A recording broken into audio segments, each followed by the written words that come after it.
Komið heil og sæl og verið hjartalega velkomin að tækjunum. Það eru Birkir, Karl og Leifur sem að heilsa ykkur. Já, góðan daginn. Góðan daginn, já. Við erum með hlaðið þátt og áður koma gestinum. Ég ætla bara að afgreiða þetta strax, það var að kaldi. Nýverið fjárfesti brugsmiðjan kaldi í Eimingatækjum sem nú er búið að setja upp í verksmiðjuna á Árskógssandi. Með þeim opnast möguleikar fyrir brugsmiðjuna að framleiða sterkt vín, vodka, gin, rom og jafnvel whisky sem dæmi ef að sjá gallin á þeim. Engar ákvarðanir hafa verið teknar hvað verður framleitt en næstu mánuði munu fara í að læra á tækin, prófa sig áfram og þróa mismunandi vökva sem á endanum mun gefa sér nýja vörur hjá brugsmiðjunni. Þannig að þetta er gríðarlega spennandi fjárfesting og hver veit nema að takist að koma einhverju nýrri vöru út í tilefni 20 ára afmæli kalda brugsmiðjunnar. Alvöru vöruþróun. Já, alvöru vöruþróun en við endur vissum að ræða þessi mál því að gestur okkar í kvöld er Andri Þór Guðmundsson. Hann lauk nýverið störfum sem forstjóri Ölgerðarinnar sem nú mun heita Bera og var þar í rúmlega 2 áratugi, hvorki meira en minna. Hann hyggst þó ekki fara langt enda býr hann sig fram til stjórnarformennsku í móðurfélaginu Beru. Andri, góðvinur þáttarins, vertu hjartanlega velkominn. Takk fyrir það, takk fyrir að bjóða mér. Sko Andri, hvernig liggur á þér? Sólin er komin á loft, bestadeildin er byrjuð, þú ert orðin stjórnarformaður, ert ekki frábær? Ég er nú ekki orðin stjórnarformaður, en ég er frábær alveg og ég er ég er mega spenntur framhaldinu. Já. Og þetta er svaka breyting þetta fyrir mig. Ég var í raun og veru, ég byrjaði 2002, fyrst sem fjármálastjóri í 2 ár og svo forstjóri frá 2004, þannig að ég var 22 ár í forstjórastólnum og fyrirtækið þetta hefur tífaldasta stærð á þeim tíma og farið úr 75 starfsmönnum í 600 náttúrulega núna tótal með allri Beru samstæðinni og ég er bara breytum tempó og og er núna að fara vonandi að nýta þá mína reynslu og tengingar í að grípa tækifærin og gera okkur mat úr þeim. Og því að í svona day-to-day starfi og daglegri stjórnina þá er maður náttúrulega rosalega reactive. Það eru rosalega mikið fundir og þú ert að bregðast við einhverjum óvæntum atburðum eða áreiti og greið og hlutum. En núna kemur til með að breyta algjörlega takt og vonandi vera meira proaktiv í að grípa og móta tækifæri. Horfandi mögulega á þetta kannski út frá þyrlunni eða flugvélni frekar heldur en þessu daglega jobbi? Já, akkurat Þú veist, þetta er náttúrulega helvitis arg að vera í þessu daglega þrasi svona ógeðslega lengi og ég held að það sé líka náttúrulega mjög hollt fyrir fyrirtækið að hleypa yngra og ferskara fólki þarna inn og þegar með nýju fólki að það bara koma nýjar hugmyndir og nýjar áherslur og ferskleiki sem að var ábyggilega tímabært býsti við en ég er hins vegar ennþá alveg bara sjúklega mótiveraður í þetta. Ég er mega peppaður vegna þess að það er svo mikið að tækifærum manna sem við erum eftir að vinna úr. Þetta er búið að taka nú er búin að vera 24 ár hjá Ölgerðinni og búið að breytast örugglega mjög mikið en ég er nokkuð viss það að næstu 10 ár á fyrirtækið þurfa að taka enn frekari stakkarskiptum. Já, klart.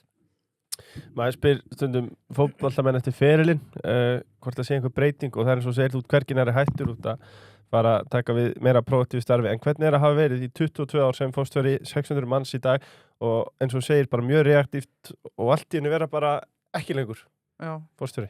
Já. Losnar kalendaraðið? Ég get alveg sagt það bara í fullri einlægni og hreinskilni að þeir eru tilkynnti þetta 28. febrúar á stórum starfsmannadegi hjá okkur. Það voru bara allir starfsmenn í Austurbæ hjá okkur.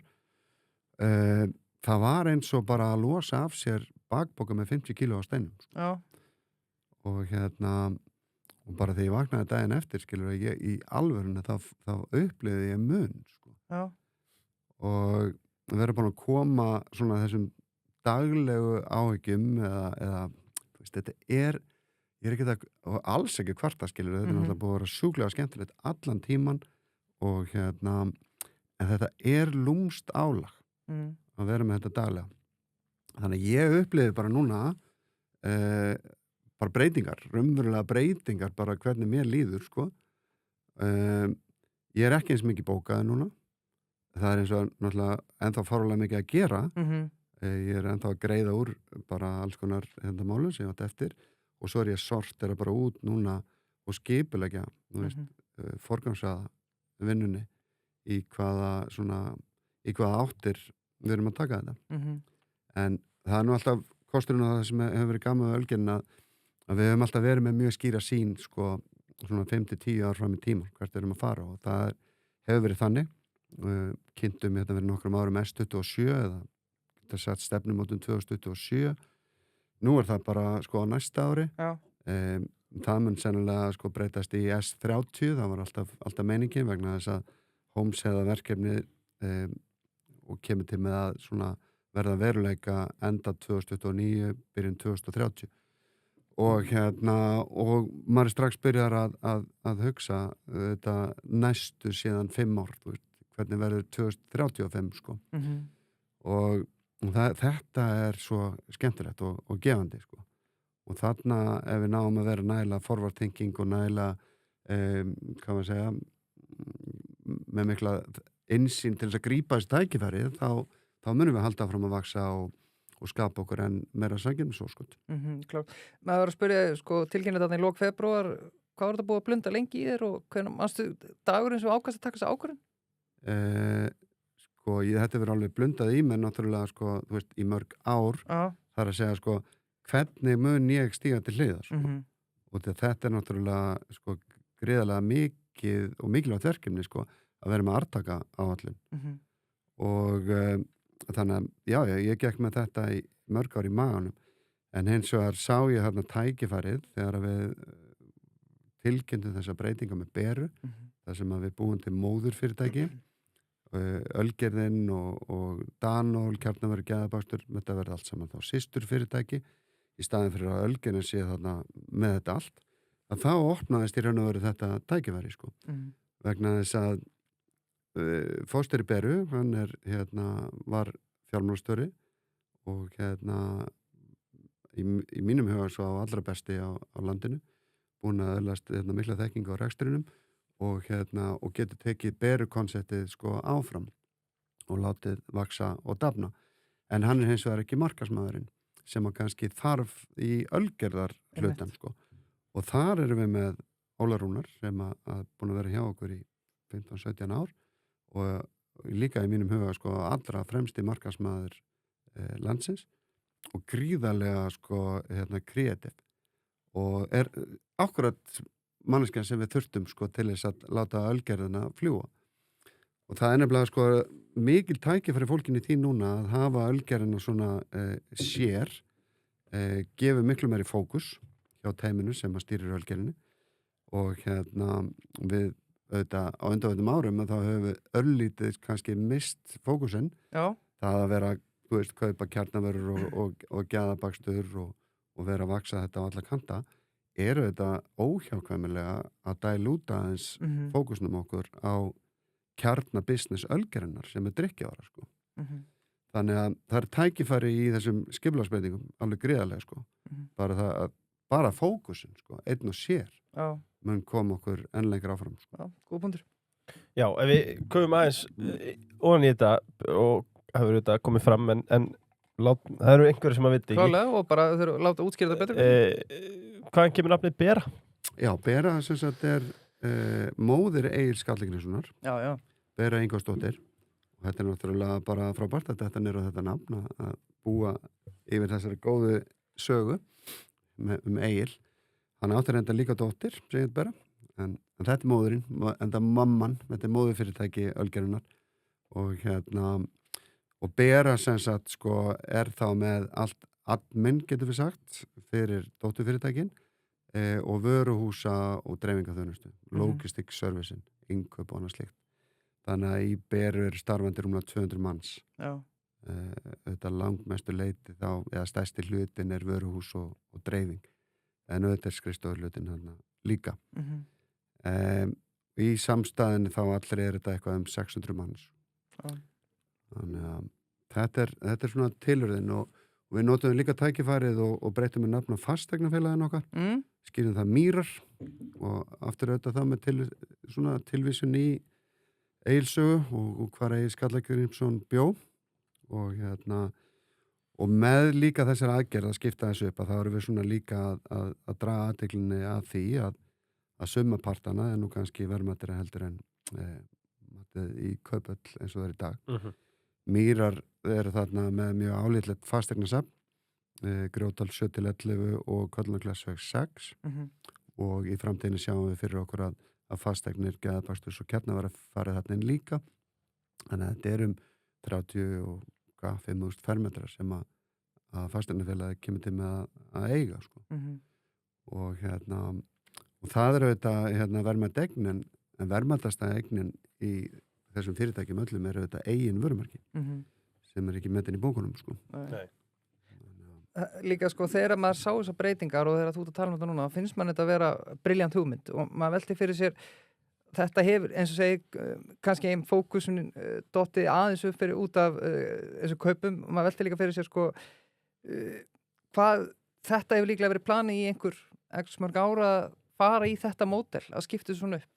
Já, þú veist, ég má segja það, þú veist, að við höfum, þegar ég var að skoða aðeins tilbaka, þá var þetta svona frá 2018 sem að við höfum verið að velta fyrir okkur þessum möguleika á strúktúr í samstæðinu og núna þegar að Geðabakstur og Kjarnavöru voru komin undir beltið, þá var þetta bara tímabært að exekjúta þetta og þar með þá gafst mér tækifæri til að stíga til hliðar með góðum og farsælum hætti og eftirmenninir þarna liggja fyrir, voru tilkynntir strax samdags og þeir á 3 dögum í kjölfarið sko náðu einhvern veginn að hvað maður segja, að skipuleggja fyrirtækin upp á nýtt, stilla upp nýju leikskipulegi og allir starfsmennum borð og bara mikið pepp í gangi sko. Já. Fyrir þessu breytingum. Já, trú því. Já, mikið spennandi hlutum. Mér langar að kafa hún í Kjarnavörur og Geðabakstur. Þú varst varla gengin út þegar þú komst frá okkur síðast í loka árs 2024 þegar þú ákveður að fjárfesta í Kjarnavörum og Geðabakstri. Sko, akkur er þessi 2 fyrirtæki? Já, þessi 2 fyrirtæki, auðvitað náttúrulega sko, við erum á svo litlu markaði hérna á Íslandi. Að auðvitað myndum að vilja vera rosalega strategískur og bara velja, ok, mér langar í þetta fyrirtæki, það er ekki alveg þannig. Þannig að stundum er þetta bara þannig að þú þarft að taka tækifærinu þegar þau koma, okkur bauðst þetta tækifæri, þessi fyrirtæki bæði henda okkur greiðlega vel og við teljum að það séu svo mikið tækifæri í þeim. Mjög ólík þó, sko. Geðabakstu, bæði fyrirtækinu eru alveg gríðarlega vel rekin. Okay. Framkvæmdastjórarnir þarna og stjórnendur og starfsfólk eru bara með puttan á púlsunum, velta hverjum einasta steini og þetta er bara aðdáunarverk hvað þetta eru flott og velrekin fyrirtæki. En þau eru á mismunandi stað. Geðabakstur er vel tækjum búin, nýbúið að fjárfesta í góðum búnaði, nýbúið að bæta við byggingar, þannig að það er bara lítið sem þarf að gera sko í reksturinnum hvað það varðar. Hins vegar eru mögulegarnir miklir þegar kemur að vöru þróun, vörumerkja uppbyggingu og strategíu og þar klæðir okkur auðvitað puttana að verða liði og svo eru þetta sömuleiðis mögulegar á krossölu með Danól og stórhlutanum og öðru slíku. Þannig að það er Geðabaksturs strategían.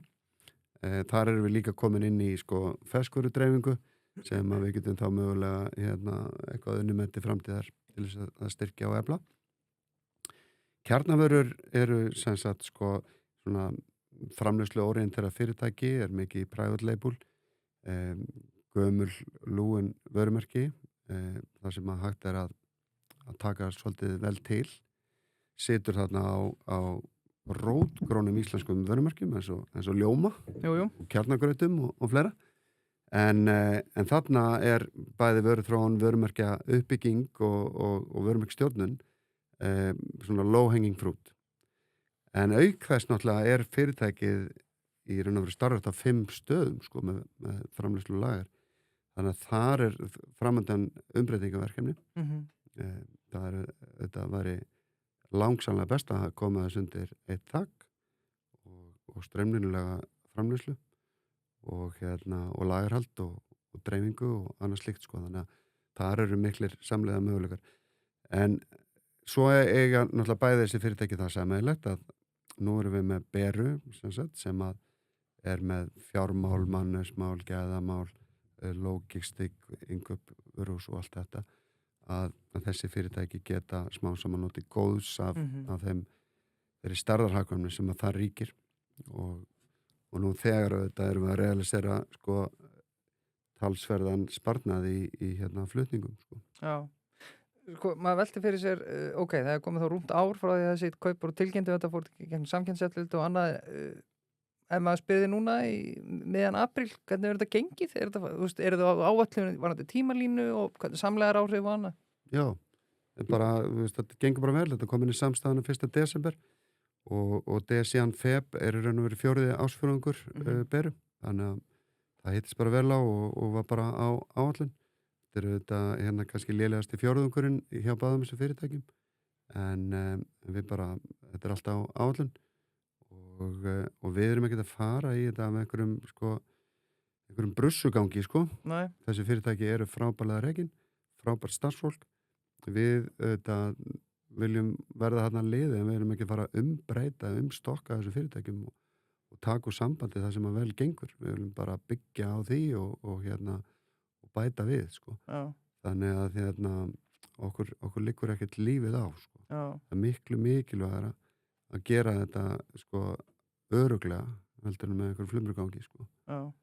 Við séum náttúrulega marg oft sko samruna og yfirtökur sem að fara í vaskinn sko bara út af menningaklassi og út bara frá einhverjum stælum og yfirgangi. Ég held að við bara reynum að nálgast þetta af hóvarð og auðmýkt sko og taka það besta frá þessum fyrirtækjum, byggja á því sko og bara hjálpa þeim að verða enn betri. Það er áhugavert sem hún nefnir þarna að því að við höfum séð til dæmis Símann sem hefur verið að sjanka sér fyrirtækjum líka og mjög ólíkum fyrirtækjum í formi öryggismiðstöðunar og núna á alls konar. Advani er líka að segja sér verið sem er bara gaman en sko mér langar að spyrja þig þarna sko gæðabakstur og kjarnaverur þetta er líkari kjarnastarfsemi en við þekkist í mörgum þessum samrunum sem við erum að sjá. Hvernig gengur einmitt að aðlaga menninguna og hversu þéttur hópur er Ölgerðin? Sko, við erum ekkert að fara að samþætta menninguna og bara gaman að koma aðeins inn á þetta menningarmál sko vegna þess að það er í mínum huga sko mikilvægasti hlutin í fyrirtækjarekstri.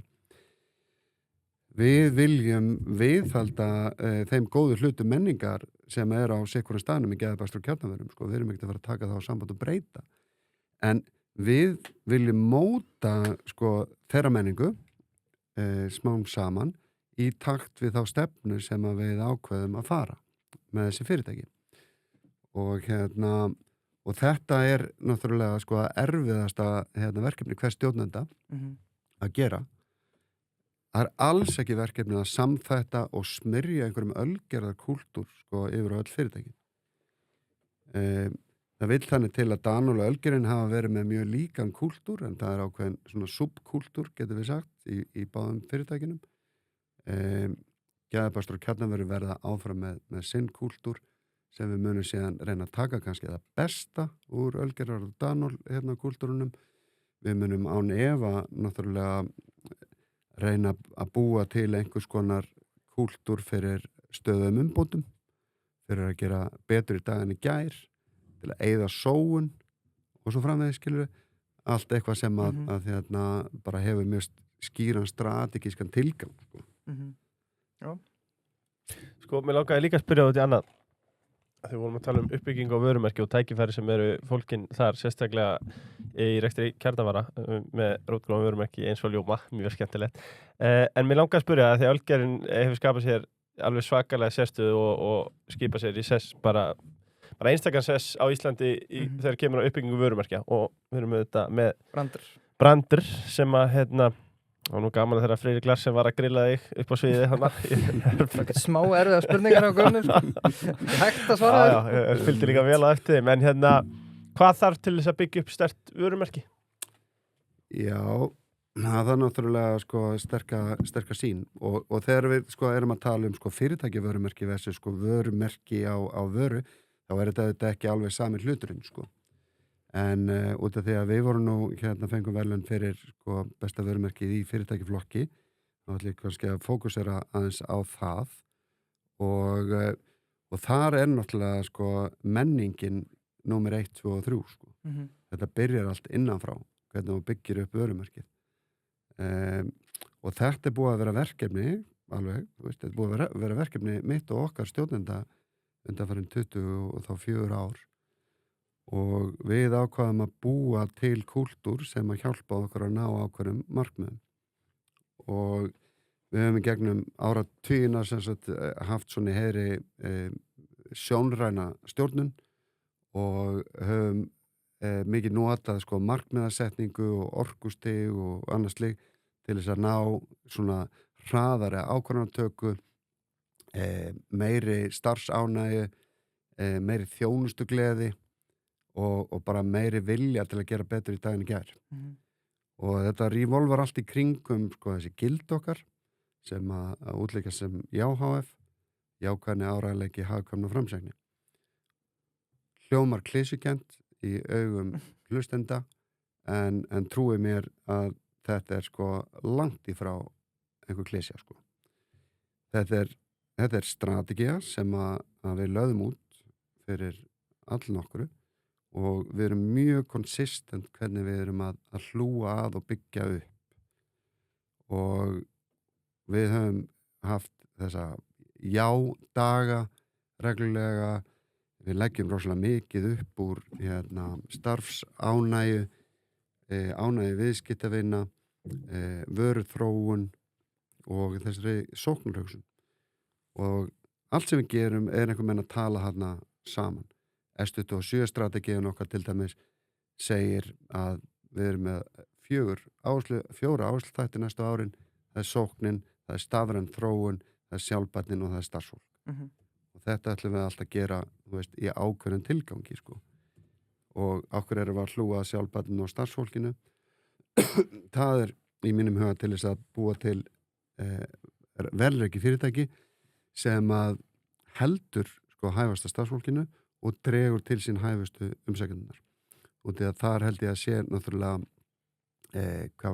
mesta áskorunin framundan á næstu árum að það er að draga til sín hæfasta starfsfólki. Störfin munu breytast, við þurfum að draga til okkar svona skapandi hugsun, skapandi fólk, drífandi sem er í takt við í raun og veru okkar gildi og okkar markmið. Þannig að uppbygging á vörumerki eru þetta consistency og stefna og og við hefum eins og ég sagt bara vita það mjög langa tíma hvert við erum að fara. Þannig að þetta er bara konstant uppbygging og sem er að skila sér núna í þessu recognition, ekki bara í þessari viðurkenningu, heldur líka í því að Ölgerðin hefur þá snúið hlutdeild og veltu og markaðshlutdeild sko úr kannski 20% í 60% eða úr bjórnum til dæmis sko úr 16-17% í yfir 50% á 10-15 ára tímabili. Þetta er ekkert eitthvað, þetta er seigfljótandi, það er seigfljótandi að breyta hlutdeild en þetta er okkur að takast vegna þess að við höfum hannað þessi grunngildi og þetta vörumerki og menningu og allt þetta. Þetta er allt í raun og veru einn bolti. Svolítið erfitt kannski að útskýra þetta þannig að þetta sé alveg augljóst. Já, mér ást besta dæmi sem tókst þarna í pallboruna hjá Brandur einmitt með Friðriki að tala þegar það ætlaði að vera stærri en kók og það var hlegið eitthvað fyrst þegar það ætlaði að byrja. Já, þetta er dæmi sko svona sjónrænt markmið, ESC, Escape-takkinn, Egil stærri en kók. Þarna voru við náttúrulega talsvert minni, þetta var 2006 sem við settum þetta fram, við náðum þessu 2008. What to do? Þá setjum við næsta, Pepsi stærri en kók. Sko. Já. Og þar erum við ekki ennþá búin að ná því markmið. Nei. Allt í lagi. Við erum með mjög skýra sín, við ætlum að ná því, sko. Já. Og þetta hjálpar orkustiginu og fókusnum og stemmingunni fyrirtækinu, sko. Og já, þetta er svona dæmi. Við settum líka ESB. Það er ekki þjóðaratkvæðagreiðsla inngöngu í Evrópusambandið, heldur bara Egils stærsti bjór. Já. Og þetta settum við fram 2009. Ég þetta ekki hérna af því. Og við náðum að vera stærst í bjór á nokkrum árum. Markmiðin taka mismunandi langan tíma og allt það sko. En þetta bara svo sjónrænt, þetta svo einfalt, þetta svo hvetjandi og orkuríkt sko. Og þú nærð stemmingu í kringum svona hluti sko. Já, mér langar að spyrja það og tala starfsmannandan og svona og aftur, ég veit að einhverju hlustuður finnst svona klísja að heyra eitthvað svona en að velti fyrir sig líka Ásta Fjallstig var hjá okkur í góðum þættin dagina sem var að tala að til dæmis þegar hún kom með kaupréttið til starfsmanna þá séu nánast bara starfsmenn á dælunni byrjar að pæla í genginu og það einhvern veginn eru allir að leggja sig 100% fram ef maður gengur vel í fyrirtækinu, þetta sé ekki bara vinna, þetta sé einhvern veginn svona lífstíl. Ég heyrist þú að tala eitthvað sambarlegt hjá ykkur. Já, 100%. Hvernig heldurðu öðruvísi sko hæfasta starfsfólkinu þínu og hvernig dregur þið til þín hæfasta starfsfólk framtíðarinnar sko. Þú þarft að búa til þannig menningu að starfsfólkið sko helgi sig að fyrirtækinu og hafi sýnið í áhuga og sýnið í áhuga að gera betur í dag en í gær. Og við gáfum, þegar við fórum í Kauphöll, þá gáfum við öllu starfsfólkinu hlutabréf. Þá að verðmætti 500.000 sem að tvöfaldaðist síðan í verði og ég fullri það að þetta var sko í fyrsta lagi var þetta náttúrulega bara gert af kærleika en auðvitað þetta náttúrulega líka þá var þetta náð þarna fram þessari hugsun sko að allir starfsmenn hugsa sem eigendur sko. Nú erum við búin að rúlla út kaupréttarkerfi fyrir allt starfsfólk líka næstu 30 ára alveg eins og Ásta og þetta bara frábært og algjörlega nauðsynlegt í mínum huga sko. Svo eru þetta með smáríkinu. Smáríkið, ábyrgasta ríkið, tvíþætt auðkenning, takk fyrir. Bæjarlind, Hraunbær, Miðhraun, Fellsmúli og núna á Akureyri, alltaf ískalt. Svo eru með Giggo, þarftu aðstoð við bókhaldið, flutninga eða viðhald. Náðu í Giggo appið og lífið verður svo miklu, miklu betra. Svo eru með Elko. Mesta úrval landsins á raftækjum, Elko sendum allt land eða í næstu verslun. Það einfalt og þægilegt að versla á elko.is. Sko, mér langar að færa okkur annað, en ég má til með að spyrja þig, að því vorum að tala það hvað spennandi hluti framöndan, næstu 10 ár verða stór hjá Ölgerðinni. Áður en við förum í kollabinn, þá langar mig að spyrja þig, sko, hversu aggressív ætlaði að vera í það er ekkert mergers lengur, það er bara í acquisitions á næstu 2-3 ára? Já, eins og ég sagði sko, ég vildi að við getum verið meira proaktíft og bara valið þau fyrirtæki sem við ætlum að kaupa en þau eru bara ekki alltaf til sölu á þeim tíma sem okkur hendar. En við erum aktíft að leita tækifærum og við erum aktíft að skoða. Þannig að við erum hvergi nærri hætt í yfirtökum eða kaupum sko. Er eitthvað sem að mátt segja hlutin sem að sko þá er ég að tala bara er eitthvað sem eitthvað langar eitthvað tegunda vöru eða er eitthvað svo gat hjá ykkur sem að þið myndi móta sig fullkomlega hjá ykkur? Nei, ég ætla ekki kannski að gefa það upp hérna en ég held að menn geti bara lesið í spilin hvernig þetta er að raðast upp hjá okkur. Þetta snýst sko að einhverju leiti vöruhús og dreifingu eða logistik hluta. Logistikin er ansi mikið og hátt kostnaðar eða hlutfalla kostnaði og hvert prósent sem þú getur sparaðir þarna sem hlutfalla veltu er náttúrulega gríðarlega fjármunir sko. Dreifingar vöruhús og dreifingkostnaðar kannski getur verið upp í í slæmum tilfellum upp í 20% sko af veltu en það getur líka verið í bestu tilfellum alveg niður í örfá prósent sko. Og ef við náum að nýta þetta betur þá erum við að búa okkur til sanngirnisforskot og hagsauka fyrir hluta. Þannig að við munum klálega sko náttúrulega leita tækifæra þar en við munum líka leita tækifæra þar sem við sjáum bara neysluhegðun vera að fara.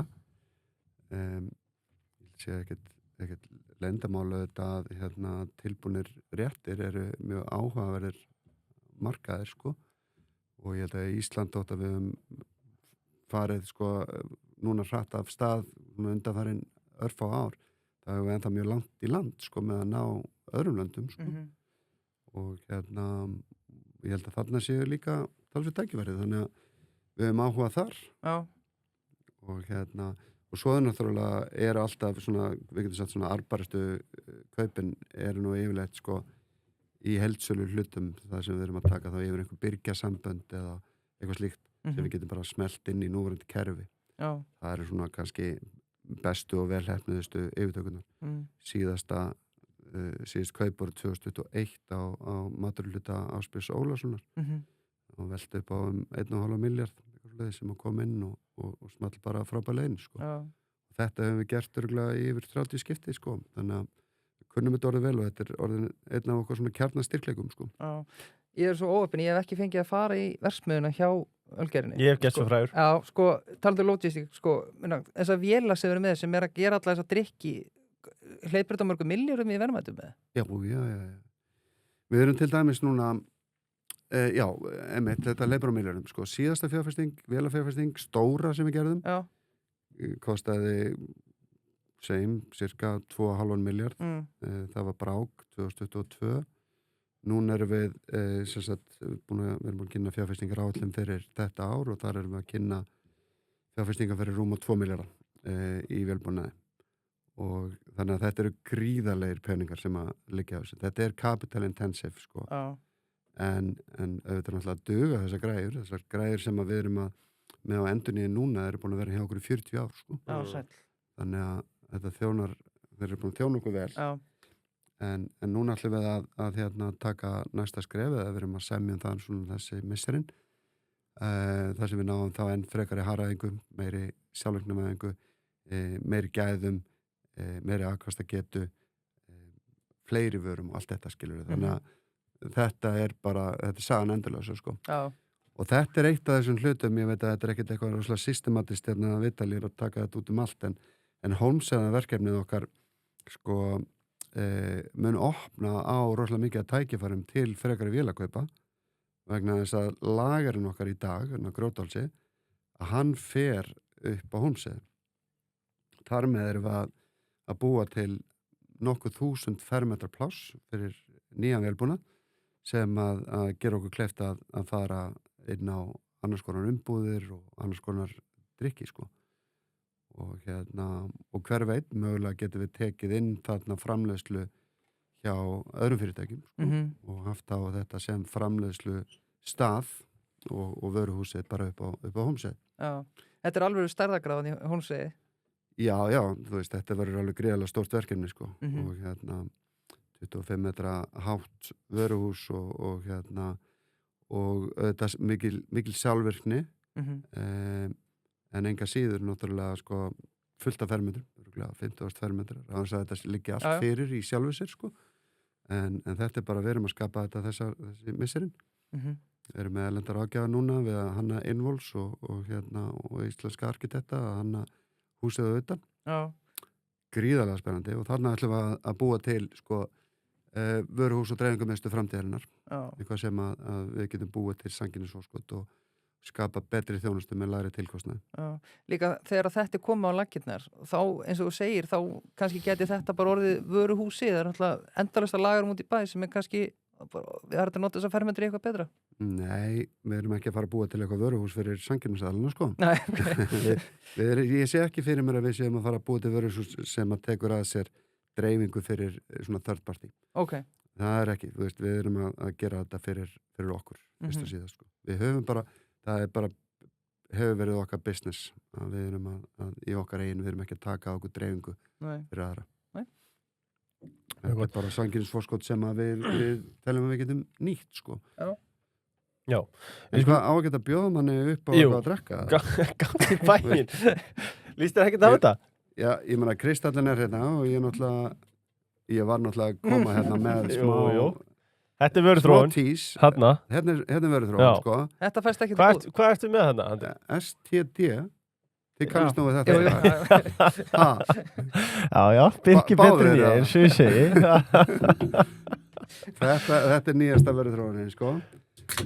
Ég strawberry daiquiri eða kannski myndi einhverjir hugsa þetta sem sexually transmitted disease. Já.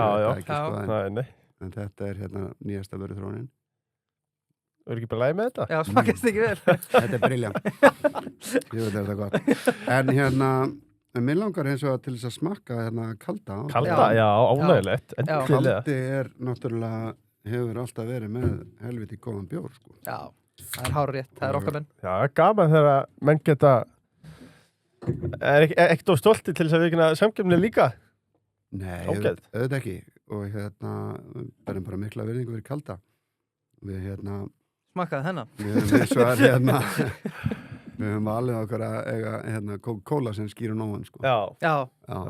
Ekki það við tölum illumann, en kaldi ekki óvinnur okkar eða mikróbrugghús eða eitthvað slíkt. Það vinnur okkar, sko. Við viljum fá fjölbreytni á markaðinn, sko.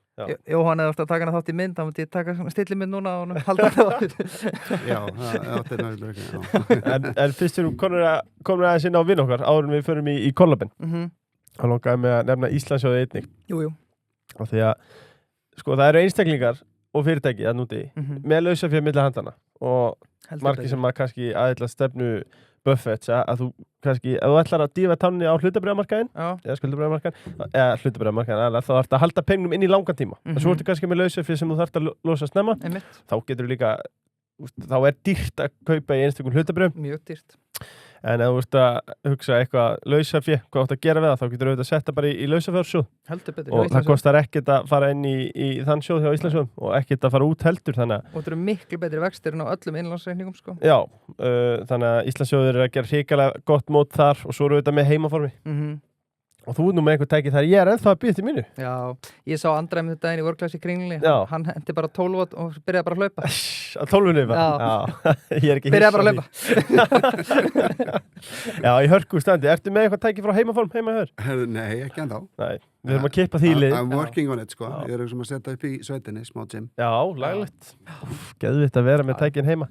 Já, maður bara að taka hlaupabretti hins. Já, og lokum að trekk. Já. Sorry, ég ætlaði að segja, þegar nú líka margir enn á 10 skrifum, þá þarf maður að fá sér hlaupabretti. Já, bara, þú getur leikt bara hlaupabretti og verða að lappa í vinnunni og alls konar snið. Já, eða bara horta á Netflix. Já, segi það. En trekk leggja þetta áherslu á eldhúsvörur, en þeir eru með alla mögulega vöruflokka. Þeir eru ekki með nema 40.000 vörunúmer. Ég var spáði að velja trekkvöru vikunar og það Rode Wireless Micro Black. Það svona mikrofón sem ég hef haft auga aðstæð á. Já.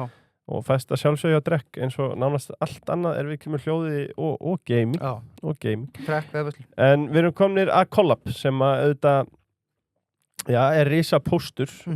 Og fólk hefur mikinn áhuga á. Beru samstæðinni, fólk hefur mikinn áhuga á. Sko, neikvæð áhrif EBITDA vegna Collab útflutnings námu 369 miljónum króna á árinu og eru heildaráhrifin frá upphæði 688 miljónum króna. Þetta eins og nefndir áðan í öðru sambandi reyndar capital intensive. Sala í gangi á 3 mörkuðum, Danmörku, Austurríki og Þýskalandi áætlað að bæta við sig á einu markað á þessu ári. Hvernig hafa viðtökurnar verið í þessum löndum? Það hafa verið fínar en mismunandi.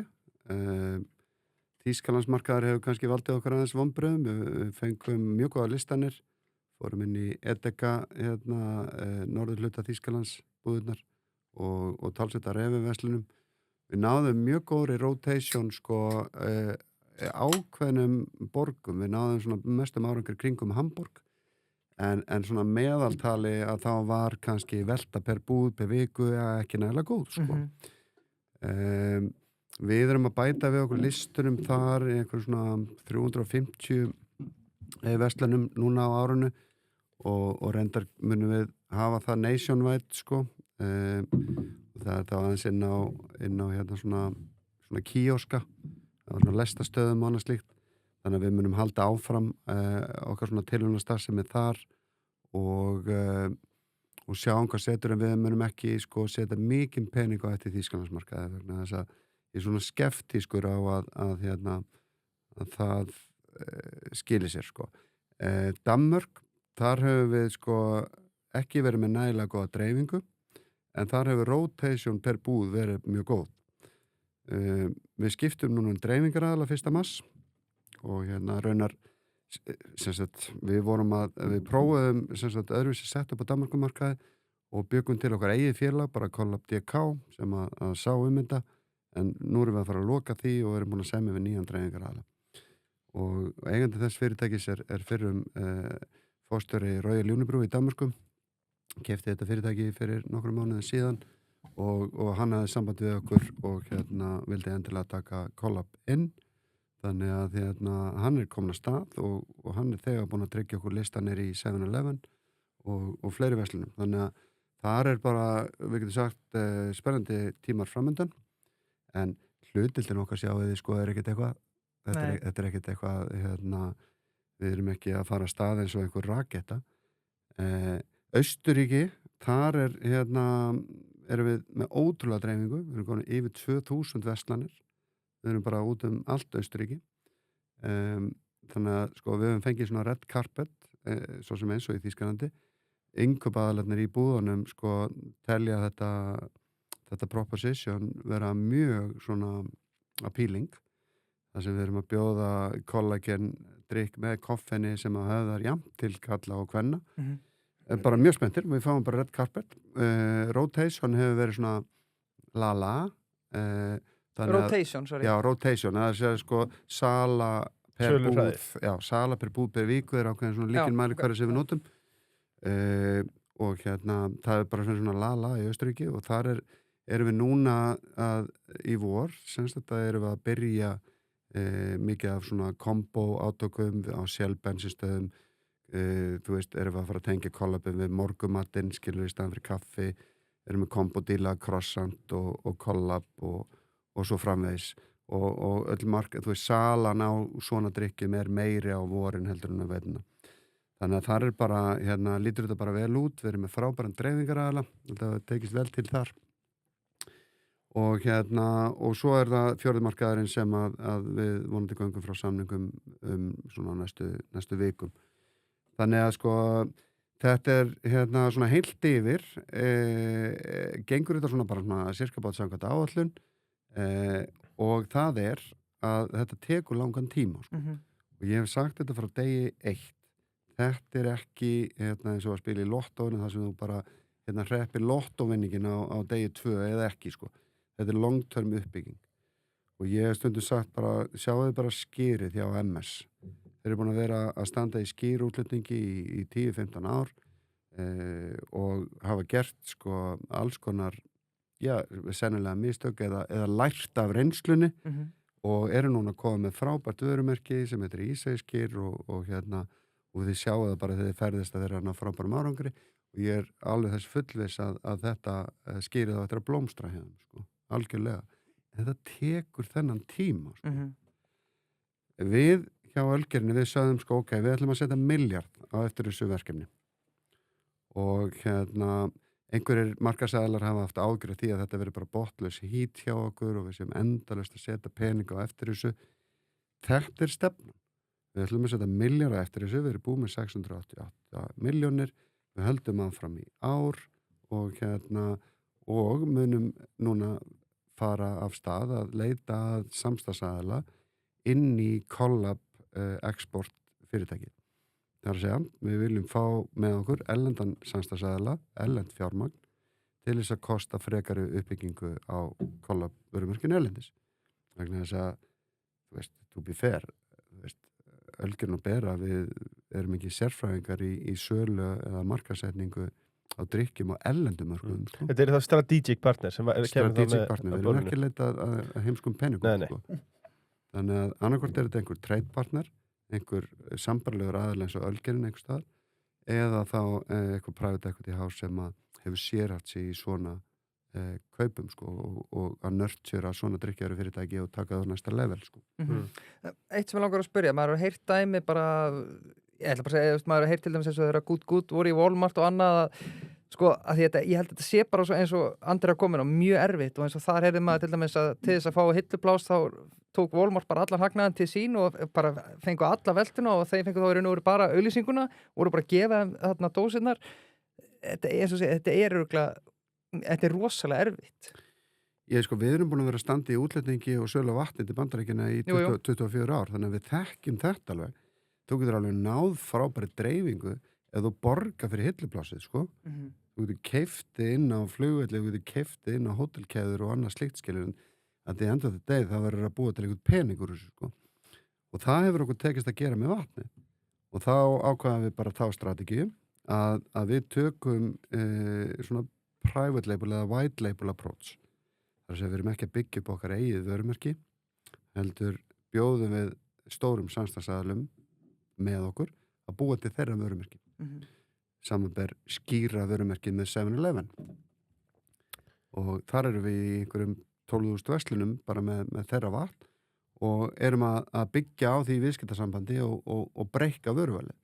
Tókum inn 3 dósir til dæmis af kristall eða skýra sparkling og flavored og við erum að vinna vöruþróun sko í samvinnu við 7-Eleven, skilur við, eitthvað sem að byggir á okkar reynslu og þekkingu hjá Ölgerðinni innanlands, einhver koncept sem að við teljum að eigi skírskotin fyrir bandaríska neytendur sko. Og þannig erum við ekki að borga fyrir hillupláss, við erum ekki að borga fyrir auglýsingar, þetta hluta dílunum að taka þátt í sko einhverju sölu átökum 2 for 1 og svo framvegis, skilur við, mögulega stundum einhverjum auglýsingum í keðjublöðum eða einhverju slíku, en markasetningir í algjöru lágmarki sko. Já. Enda hefur við sýnt fram að það að vassfyrirtæki okkar, þú veist, á að geta skilað EBITu, þú veist, 10-20% EBITu sko í Ísili sko. Þannig að það snýst rosa mikið magnið. Sjúklega miklu möguleikar framöndan sko, þegar það kemur á vatninu. Sjúklega miklir. Og við sjáum líka sko, þú veist, að bröltið okkar í kringum Collab er að opna tækifæri fyrir vatnið í Evrópu. En við erum hins vegar sko svolítið uppið veggvarandi afkastagetu sko. Og það er nú meðal annars þessi fjárfesting sem á borðinu núna í ár og hún mun liðka aðeins til sko, hún mun auka þess afkastagetun okkar í vatninu, en við losum fyrst hana þegar við fáum nýtt pláss upp á Grjótdalsi þegar við flytjum upp á Hólmsheiði sko. Þannig að þetta allt hluti af þetta long game sko. Ég held ég að spurta líka þessu síðastur komst þannig í loka árs 24 sko. Ég ætla ekki að gera lítið úr milljarði eru hellingspeningur, 1000 milljónir, en hefðu þurft að setja meiri pening í það? Ég byrði ekki lítið. Nei, akkurat sko. Það er alveg hárrétt hjá þér að þetta eru litli peningar í samhenginu sko. Og þetta er þetta, þú veist þetta aldrei, sko. Þú færði aldrei rétt svar með þessari spurningu sko. Við töldum að milljarður væri ásættanlega uppað til þess að fylgja eftir þessu tækifæri sem er algjörlega uník að okkar mati. Stjórnin var algjörlega einhuga í þessu máli að það er ekki forsvaranlegt annað heldur en að fylgja þessu verkefni eftir með þessum hætti. Ég er ekkert viss að við hefum náð einhverju meiri árangri þótt við hefum sett 5 milljarðar sko. Nei. Ég er ekki viss það. Við erum búin að læra alveg helling, við erum búin að gera alveg fullt af mistökum. Eftir á að hyggja það hefum við kannski ekki átt að fara að stað með þessa herferð svona snemma, við hefum átt að bíða fara frekar inn á þetta pocketamarkanum og allt þetta. Þetta er bara hluti af bara learning curve og þú verður að vera mjög svona aðhalds, þú verður að sýna mikið aðhald og ráðdeild sko, þegar þau ætlar að gera þetta. Þetta er vissulega sko einhver tímarami sem okkur er skaffaður vegna þess að samkeppnin mun koma og einhver meginn catch up sko, eventually. Og núna til dæmis sko í mars að það var Nestlé að lansa kollagen sem sagt kolsýrðu vatni. Okay. Og þetta er mjög áhugavert. Við höfum séð sko 2 kópjur sko af Collab sko, koma á bandaríkjamarkað, báðar enda með tenginga við Ísland en þetta er bara eðlilegt og þetta er bara gott, þú veist. Þetta er bara recognition af því að við erum að gera eitthvað gott. Mjög áhugavert að Nestlé skuli setja krafta sína í þessa átt. Undirstrykar enn og aftur að við erum á réttri leið. Við erum á einhverju þarna sko. Hvort að hins vegar að uppskriftin hjá Nestlé sé rétt er ég ekki samfærir og en búin að hafa samband við það og bjóða þeim aðstoð að formúlera þetta betur. Það væri sæmileg strategic partnerinn. Já. Nei, ég meina, við erum með tengingar við Nestlé, við erum með Nestlé umbúðið þegar við getum horfað á Íslandi. En ég ætla ekki að búa til einhverjar vonur en þetta er svona dæmi. Núna er ég með tíma til þess að sinna svona hlutum. Já. Og veist, já, það er ekki lendamál. Ég er búin að senda á minn kontakt hjá Nestlé, bara, þú veist, hvað er það spá? Já. Veist, ég skal kenna ykkur þetta. Komið frekar í Collab, ég skal kenna ykkur hvernig það gera þetta. Já. Þessi formúlur er ekki að virka, sko. En Ölger náttúrulega, og þið eru bara stór player og þið eru með sambönd við risastór fyrirtæki út í heimi, eins og nefnir 7-Eleven, þar sem að þið eru með dreifinguna í vatninu og síðan í samstarfi núna líka í Danmörku, og þú komst aðeins inn á skýra áðan, sem að greinlega, ef ég skilði þér rétt, er meira vassmegin, sem sagt, íslenskt vatn segð okkur aðeins frá þessu, það var ekki samkvæmt einhverju frétt sem ég las hérna, það var ekki búið að taka endalega ákvörðun með það að keyra á þennan drykk og hvernig kom þetta til? Við þau skýra? Já. Já, þú ert að vissi fjárfæstakynninguna. Já, ég sýndi hérna dæmi vöruþróun þessi skýra. Já, passar, emmi. Þarna, þetta bara í raun og veru svona sem dæmi þróun. Þarna erum við að vinna með formúlu sem við erum með á Íslandsmarkaði og hérna komið til þér að þetta er frábært drykkur, hérna smakkið þetta og þú veist, bara, við skulum búa þetta til undir skýra vörumerkinu, þú veist, og hvernig hentar þetta ykkur og við mokkum þetta upp og náum einhverju samtali, sko. Og þetta er bara svona illustrati dæmi bara, þú veist, hvernig hlutinni geta gengið fyrir sig, sko. Já. Og hérna, við sögðum reynda líka á þessum fjárfestafundi frá annari vörunýjung sem að lítur dagsins ljós á næstu vikum, sem að á eftir að vekja athygli eins og kollab myndi ég telja fyrirfram. Já. Og hérna, og ég er svona, ég er mjög bjassinn á það að svona formúlering geti haft mikla skírskotun inn á Bandaríkjamarkaði. Hver var svo vara? Þú mættir ekki að fundi. Ég get ekki sagt það. Þá veist hann að drepa þig. Sko, máli er að við höfum haft þennan sið að fyrir þessa fjárfestafundi hjá okkur, eða fundi fyrir markaðsæðala, að við reynum að pumpa svolítið upp mætinguna. Það er náttúrulega alltaf fersku bjór á dælu. Ok, hvernig er þetta, segir þú? Já, við sendum þið bóð næst. En þetta er 2 ári og við viljum fá fólk í salin. Við erum með beint streymi og allir getur horta á þetta, en á ákveðnum tíma búið að slökka á streyminu.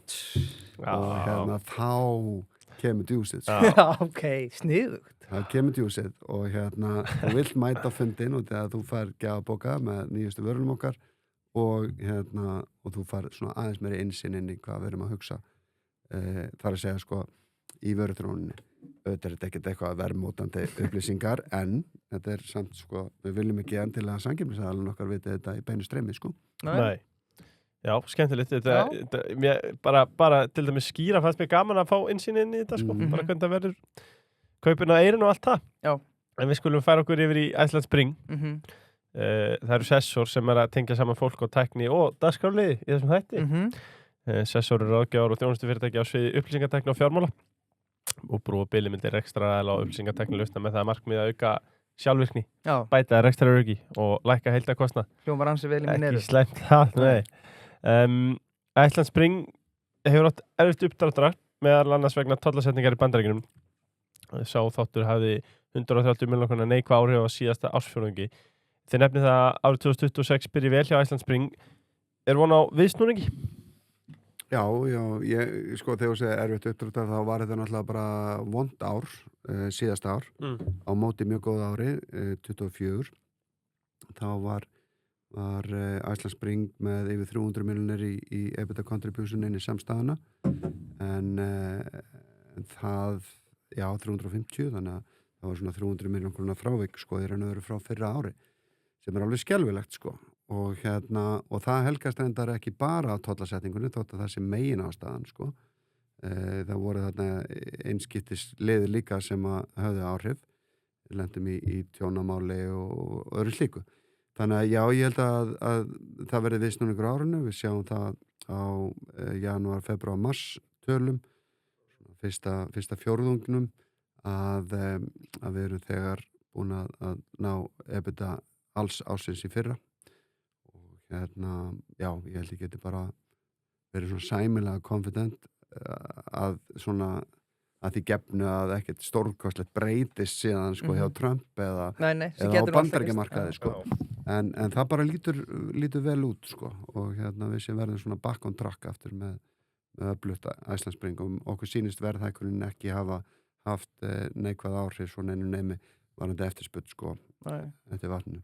Sko, fyrir hlustendur, hversu brútal voru tollanir sem þið fenguð okkur? Þetta er 15% tollur eins og allar aðrar. Og þeir fóru með það bara beint í verðið? Já, við náðum því inn með verðhækkun sem að tók gildi undir lok síðasta árs. Tölum kollabmarkaðin á hann, vassmarkaðurinn, er hann auðveldari eða erfiðari? Já, ég hef ekki bara að segja að það sé bara jafn erfitt, sko. Þú veist, að halda margir að það sé rosalega auðvelt að verða ríkur á því að finna, að fatta upp á nýjum drykk, sko. Og fá einhvern til að framleiðan og bara, þú veist, bara slá í gegn, sko. Það ekki alveg þannig, þetta alveg rosalega, snúið. Vatn náttúrulega bara commodity vara, sko. Og kollabær það vissulega ekki, það mjög clear proposition. Við reynum að búa til aðgreiningu á vatninu og búa til sko, brand úr íslenska vatninu. Úr okkar borhólu pH-gildið 8,88 og það eru engin aðskotaefni í vatninu, þannig að það svona það sem við keyrum á í markaðssetningunni. Þannig að við munum alltaf vera með einhverja svona super premium image sko, komandi frá Íslandi. Ég held að sko, þú veist, við erum búin að vera í 24 ári í þessu vatni og alltaf talað að næsta eða olía framtíðina sé vatnið sko.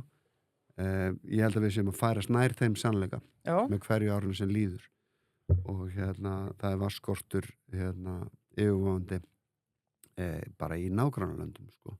Ekki fara allavega til við Austurlanda til þess að gera það sko. Þannig að ég alveg bullandi bjassinn á framtíð Íslands vassútflutnings og talandi hann að það náttúrulega okkar þá Iceland Glacier líka í vassútflutningi þeir hafa kannski ekki skilað góðri afkomu en ég bara vona að þeir síni bara úthald og seglu sko í að halda áfram vegna þess að framtíðin björt sko. Já, maður þekki það bara sjálfur talandi vassmarkaðin sko maður maður erlendis að kaupa vatn og það einhver 17.000 mismunandi vörunúmer og eins og segir þetta commodity vara sko, það örugglega helviti erfitt að vera með einhvern aðgreini nema þá, kannski Ísland eitthvað. Já, það Ísland og einhvern veginn reyna að útlista sko pH-gildið og hreinleikana á þessu vatni sko. Og þetta long game, þetta alveg eins og með kollabið, þetta long game og skýrið og annars slíkt og bara öll vörumerkja uppbygging long game sko. Og þetta miklu betra vatn heldur en Evian og allt þetta eða ekki? Þetta ekki besta vatni í bransanum? Þú veist, við skulum ekki vera með neitt hróka sko, það fullt af góðu vatni í heiminum sko, en það mismunandi sko og okkar íslenska vatn öðruvísi heldur en mjög margt annað vatn og það bragðast öðruvísi og það líkar ekkert endilega öllum sko. Nei. Þannig að ég ætla ekki að fullir að hafa sér með besta vatni í heimi. Nei. Þóttu okkur finnst það en ég held að bara það sé það unik að við getum búið til góða aðgreiningu og góð markaðssvæði og bara framtíðin mjög björt í því sko. Kannski einn til að slúta Icelandspring, sko ég velti fyrir mig undirbúningi fyrir þáttinn sko, þeir eru dálítið mikið að fókus á Bandaríkin með Trump þarna stjórnandöldu, þurfa kannski að fara að skoða einhver aðra meira stöður í markaði eða? Já. Hljóma svo furðulega að segja að Bandaríkin sé ekki lengur stöðu markaði, hann alveg bilaður sko. Akkurat sko. Jú, og við erum alveg að gera það sko, útlutningin til Thailands til dæmis margkvöldast á þessu ári og við erum búin að vera þar í mörg ár en það fara sennilega 200 gámar af vatni til Thailands núna í ár. Já.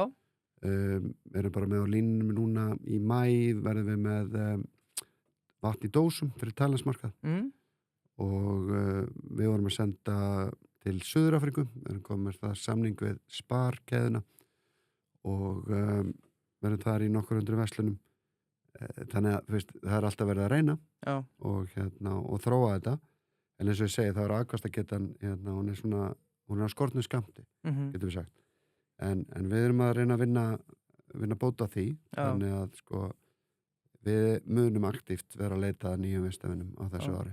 Ég ætla að koma þessu heimskulega spurningu hvort hann vildi ekki færa verksmiðjun erlendis, það náttúrulega ekki hægt, þetta íslenskt vatn. Já, sko, grafa íslenska vatnið upp úr. Það hægt. Mér sota. Sko. Já, það allt hægt maður. Og það nú íslenskt vastfyrirtæki núna sem að undirbúa þetta, að flytja vatn í blöðrugámum bara til átöfurnar erlendis. Þetta hægt og það alveg hægt að vera með blöðru líka við skip sko, þess að bara setur dælur bara í tanka í skipin. Það getur vel verið að þetta verði einhver framtíð líka sko. En mér langar til þess að búa til meiri verðmæti á Íslandi sko og tapa þessi hérna. Það hljóma vel.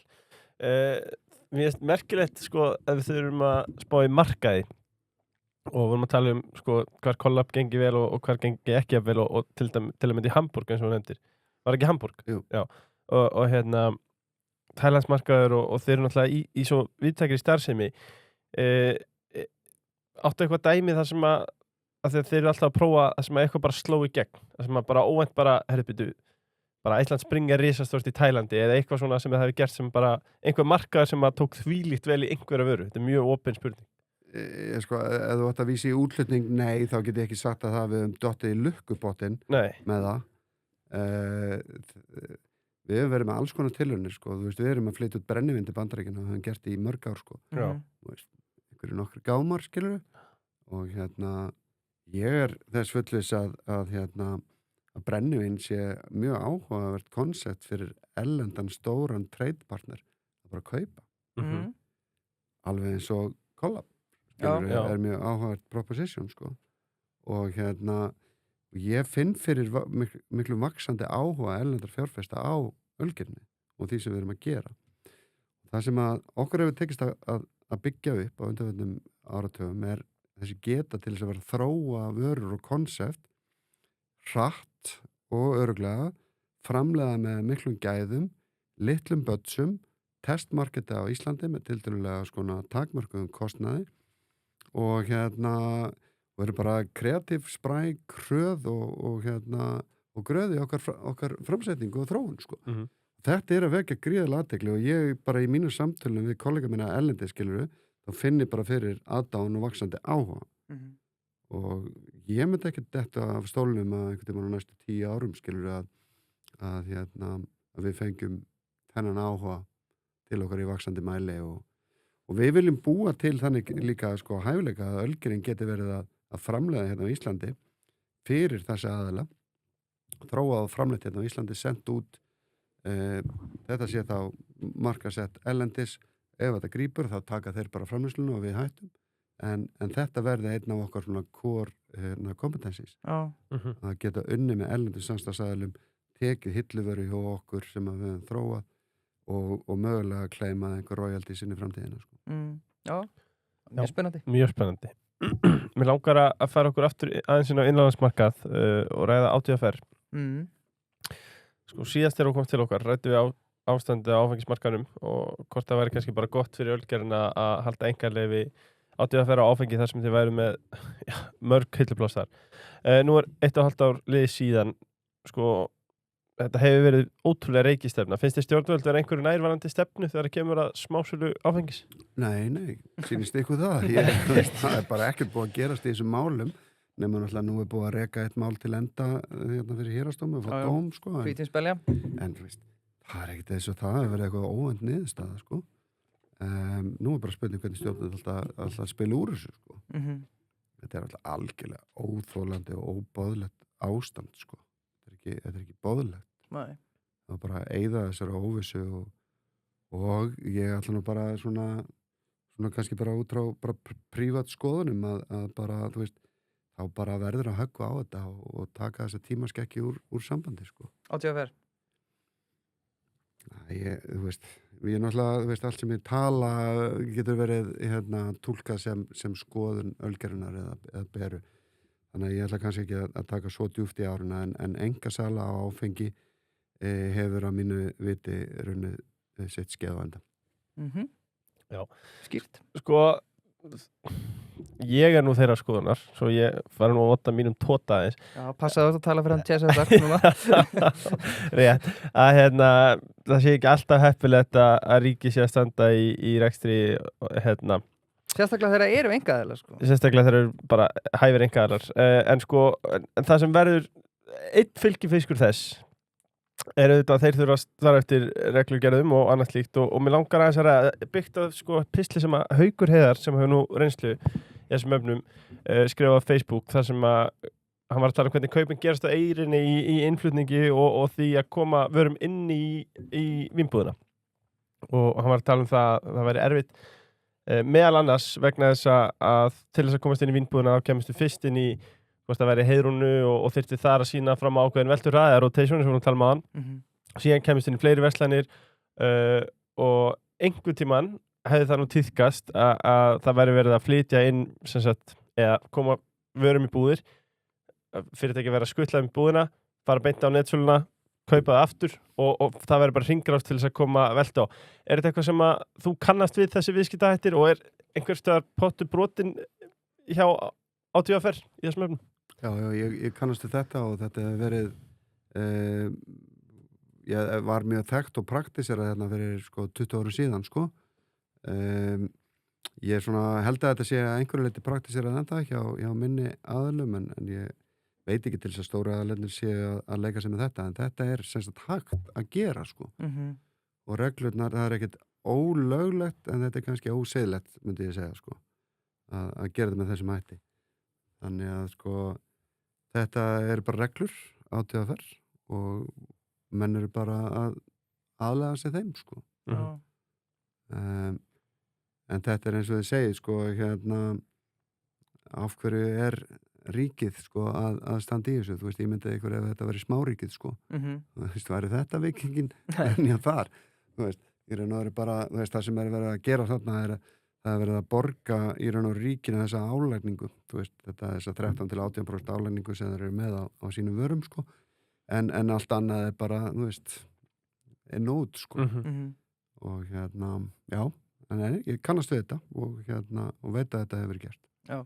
Já, algjörlega smáríkið það er okkar menn neytendan, það eru bara okkar menn getum alveg sagt að fullum vetum. Já, þeir hafa verið að ná frábærum árangri og við sjáum það bara í okkar sölutölum að þetta er að hafa mikil áhrif á sölunni í ÁTVR hægt og rólega og þeir eru bara að gera frábæra hluti. Já, burt sér frá því smáríkið er þetta okkar vinni, manni finnst ótrúlegt hvað er mikið af fólki ennþá að vesti ÁTVR. Já, þetta, þú veist, allir sé ekki með 90% markaðslutdeild allavega. Þetta er svona þetta er á bylunum 5-10% sem að er keypt annars stað myndi ég segja eða svona með okkar tilfinningu. Smáríkið þar þetta stæst svo kemur kannski, þú veist, Costco og Sandi og einhverju fleiri minni spámenn. Já. Klárt mál. Við erum að detta í rittarspurningarnar, Birgir, nema þú... Já, ég er með eitt annað, við erum með forma viðskiptaráðs hérna líka. Rétt. Hvað ætla viðskiptaráð að gera skemmtilegt árið 2026? Berjast helst fyrir? Já, það er alltaf að nóg að taka í barðinu og mér finnst einhvern veginn svona að undanföllum viðskiptaráð hafa verið eina röddin sem að er að halda uppi einhverju andófi fyrir á móti endalausum, skefjalausum útgjöldum ríkissjóðs og útgjalda aukning eða hækkun fjárlaga hvað 135 milljarðar á þessu ári er náttúrulega algjörlega galið Þú veist, við höfum að vera fókusur á það að vera að minnka umfang ríkisins og fyrirferð þess á markaði það að vera leiðandi í launaákvörðunum og svo framvegis Við erum að borga hæstu laun í heimi sennilega á Íslandi og menn er að klóra sér í kollinum yfir verðbólgunni og af hverju hún er svona þrálát og þetta er þríliða þú veist, þetta er atvinnulífið, þetta er verkalýðshreyfingin og þetta er ríkið eða hið opinbera og verkalýðsfélögin og atvinnulífið töldu sig gera ágæta langtíma samninga fyrir hvað er þetta, 1,5 ár síðan eða eitthvað slíkt það hefur nú heldur betur ekki gengið eftir þær forsendur sem að var lagt upp með og ástæðan er náttúrulega fyrst og fremst sú að hið opinbera hljóp náttúrulega út undan sér í launahækkun 11%? Já, mér sýnist kennararsambandið kennarar fá 17% hækkun Yfir línuna var þetta 11%? Já, mögulega kann ekki þær tölur utan að þetta er þetta langt umfram þann ramma eða það þol sem að efnahagskerfið getur tekið og allt talum ganga í Evrópusambandið og taka upp evru er eins og hjómett þegar við getum ekki náð tökum á þessu við tökum aldrei upp evru nema að vera búin að ná tökum á okkar eigin aðgerðum okkar samningsmódeli og hvernig við erum að stýra okkar efnahagsmálum þetta er náttúrulega algjörlega galið Viðskiptaráð og ég ætla að svara fyrir viðskiptaráð og Ölgerðin eru spenntur í ESB? Það meni ekki hvorki viðskiptaráðið eða Ölgerðin að taka neina afstöðu til ESB á þessum tímapunkti eða þessara viðræðna sko. Nei. En mín persónulega skoðun þetta að svo að mér finnst þetta að vera misræði. Já. Ég hef, þú veist, í gegnum árinu þetta verið spenntur fyrir því að hafa meiri stöðuleika í myndin okkar og ég hef verið spenntur fyrir því að skoða upptöku evru eða dollara og mögulega þá fyrst og fremst þá til þess að búa til þennan aga sem við virðist ekki geta náð utanum sjálf. En þegar maður skoðar svona kannski heildarpakkan þá það sýnist mér of dýruverði keypt að þurfa að ganga inn í Evrópusambandið til þess að geta tekið upp evruna. Það náttúrulega mér heyrist nú fleiri og fleiri Íslingar vera almennt á því að við gefum ekki upp okkar sjálfsákunar réttvarandi auðlindi þjóðarinnar. Það verður áhugavert og í raun og veru skilja ekki ákveð það liggur ekki fyrir á borðinu nú þegar að það sé einhver vilji hjá ESB þá til þess að falla frá þessum skilurinn sínum varðandi fiskveiðimál og þegar þú veist það væri þá heiðaleg nálgun ef að maður vissi það, að ESB actually tilbúið til þess að gefa eftir sín prinsip. Persónulega, mér finnst þetta greiðarlega ólíklegt en ef ég myndi vita það núna þá myndi ég nú kannski breyta afstöðum en þá til mögulega til atkvæðagreiðslunnar. En þá vonandi fá að sjá samningin. Já, en þetta tala að kíkja í pakkar og svona, þetta náttúrulega stórættulegt þetta náttúrulega að fara út í þessa vegferð núna með þessum tilkostnaði bara við þjóðaratkvæðagreiðsluna plús það að setja alla rísósa ríkisins skilurðu í þessar viðræður og aðlögun að regluverki ESB á þeim tíma þar sem að allt brennur hjá okkur í bakarannum Mér finnst þetta galin tímasetning. Mér finnst þetta algjörlega út í hött Já.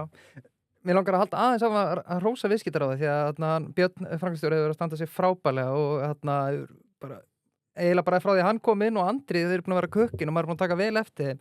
Þeir eru búin að fara mót opinberu starfsmenn, búin að tala mikið þessi fríðindi og réttindi sem þeir eru með, búin að tala menntakerfið, það sé bara í mólum sem rétt. Þeir eru að taka á kýlum sem kannski aðri þori ekki að gera. Já, það bara, ég sammálaður með Bjössa og starfsfólki okkar hjá Vistaraði, það bara gríðarlega beitt og við náðum að koma málum á dagskrá sem að hafa ekki verið til umræðu og við munum halda því áfram. Það er náttúrulega framöndan sveitarstjórnarkosninga, við munum auðvitað að gera eitthvað skemmtilegt í kringum þær og svo erum við með langan lista af málum sem við viljum hreyfa við og en almennt er þetta náttúrulega bara grundvallar prinsipin að minnka umfang ríkisins og leyfa einkaframtakinu að njóta sín Þetta er náttúrulega bara gömlu góðu gildin Já, næsti gestur hjá okkur er einmitt Bjarni Benediktsson, framkvæmdastjóri Samtaka atvinnulífsins og hann var að tala í spursmálum daginn, alveg eins og Andri að tala að eins og ég segi, kennararsambandið 17-18% hækkanir á meðan almenni markaður er bara cirka 4% við erum bara búin að taka of mikið úr kerfinu, það er bara komið að skuldadögum. Það er bara komið að skuldadögum og þetta verður, þetta er hörð leiðrétting sem að þarf að gera nema þá komið til einhvers konar þjóðarsáttar sem að ég sé ekki alveg í hendi mér hvernig getur verið, það mun þá allan að taka langan tíma en ég held að sé bara það þarf að leiðrétta hlutina við erum bara komið fram úr okkur Maður beði spenntur eftir blaðamannafundinum í gær og svo var það bara vask niðurgreiðsla í 4 mánuði maður held þetta var eitthvað aðeins meira kannski Já, fyrir mínu part það var bara greiðileg vonbrigði þú veist, það bara henda einhverjum 15 milljónum í velaseftirlit eins og að þurfa að hafa eftirlit með olíufélagum að þetta skili sig með þetta bara í berstafni kjánalegt það er bara kjánalegt og 500 milljónir í einhverja hleðslustöðar Nei, bara sorry, þetta bara var ekki að vekja einhverja sérstaka lotningu að minni hálfu allan Nei, ég held að skuldabréðamarkað vera rosalega mándaginn. Fyrir utan það hvað þetta er óöfilegt þessi ummæli Daða Más bara Pissi skói sinn hagfræði 2 vikum áður, ég veit ekki hvað Já, þetta er vesinn. Þetta er klunalegt, en líka þetta er 20 þessu, annars vegar viðskiptaráð ég sá einhvers vegar heilsu af einvala liðinu sem er þarna þetta er bara svo landsliðis þetta er svakalegt þetta er bara Hall of Fame hörku hópur Já, þetta er hörku hópur og áhuginn sem að var á að komast í hópin núna í síðustu kosningu var náttúrulega rosalegur og það vil ég auðvitað bara þakka Birni Brynjólfi og starfsfólkinu á Vistaraði sko fyrir það að bara koma viðskiptaráð aftur í umræðina sko. Það vilja allir taka þátt sko. Það vilja allir hafa mótandi áhrif og það er mjög skemmtilegt að sitja þessi stjórnarfundi á viðskiptaráði. Við erum það með gríðarlega breiðan hóp af landsliði sko stjórnenda á Íslandi sem að eigum oft á tíðum sko trúnaðarsamtöl við ráðamenn. Núna síðast var hjá okkur Ásgeir Jónsson og við höfum bara haft það fyrir sig að þótt að þarna siti sko fulltrúar sko allra helstu fjölmiðlar landsins sko, þá ríkir algjör trúnaður það sem að þarna rætt sko, það lekur ekkert þarna út af fundum ólið því sem að kannski gerist í utanríkisráðuneytinu sko.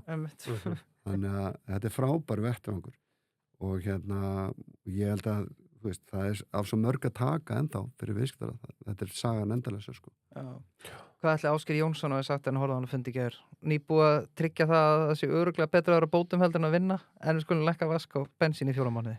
Já, mér finnst líka gott sem að Andri segir sko að því að nú hefur þessu umræða verið í sambandi við ESB og upptöku evrunar og maður sér það víða í kommentakerfum sem maður er alltaf gjarn á að lesa sko.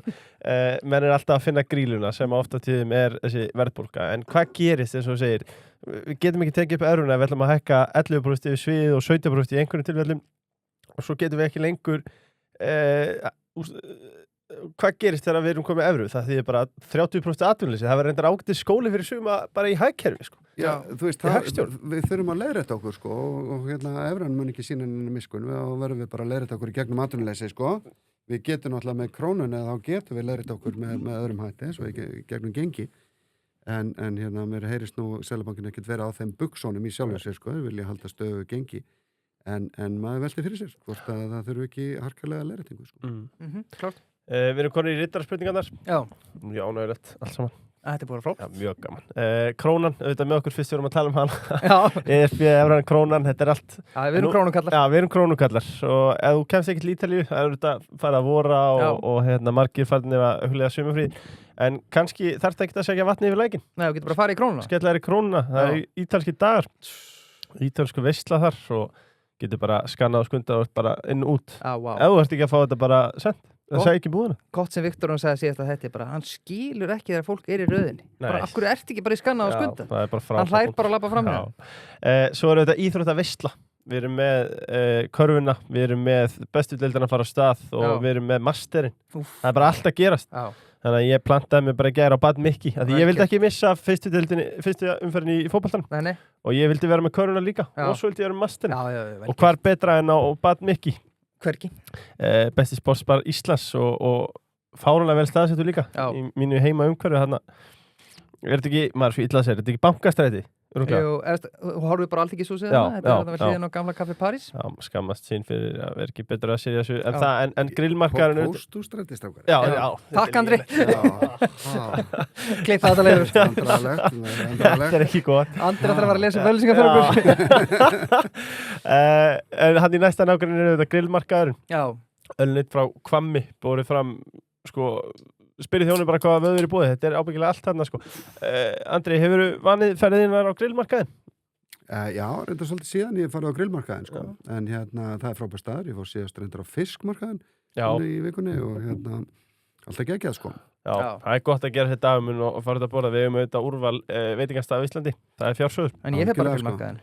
Ég er enda mjög selektífur sko á hvaða bari ég fer sko. Ég vil helst fara bara á bari sem selja bjór sko. Já. Það er nú ekki allir. Nei. Það þeir eru auðvitað.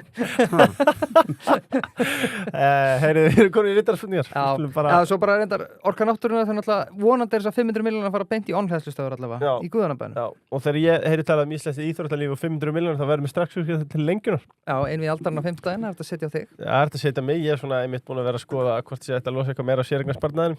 Þetta er það örugur peningur. Já. Að setja á leið á lengjunni inn við aldarinnar á móti Andra Steini. Já. Sjálfstæðismanni. Já, en við skulum leyfa Jakobi Jakobsinni að eiga orðið núna. Þetta er Jómmu Jakob. Þetta er Jómmu Jakob. Já. Hversu happy er Carlsberg Group þegar Light er langsölu eftir bjórinn?